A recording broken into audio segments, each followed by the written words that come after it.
Vemulawada rural Congress party కార్యాలయంలో 80వ స్వాతంత్ర దినోత్సవ వేడుకలను ఘనంగా నిర్వహించారు. ఈ సందర్భంగా మండల అధ్యక్షుడు సోయినేని కరుణాకర్ జాతీయ పతాకాన్ని ఆవిష్కరించి జాతీయ గీతాన్ని ఆలపించారు. అనంతరం కరుణాకర్ మాట్లాడుతూ ఎంతో మంది స్వాతంత్ర సమరయోధుల త్యాగాలు, పోరాటాల ఫలితంగానే మన దేశానికి స్వాతంత్ర్యం లభించిందన్నారు.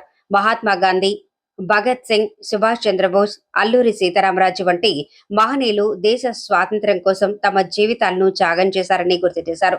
స్వాతంత్ర సమరయోధులు కన్న కలలను సాకారం చేయడం ప్రతి ఒక్కరి బాధ్యత అని అన్నారు. దేశ ఐక్యత, సమగ్రతను కాపాడుతూ యువత విద్య, ఉపాధి, సామాజిక సేవా రంగాల్లో ముందుకు సాగాలని పిలుపునిచ్చారు.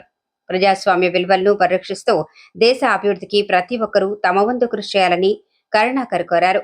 దేశం కోసం ప్రాణత్యాగం చేసిన వీరులను స్మరించుకోవడంతో పాటు వారి ఆశయాలకు అనుగుణంగా సమాజంలో సమానత్వం, సోదరభావం, సామాజిక న్యాయం కోసం కృషి చేయాలని ఆయన అన్నారు.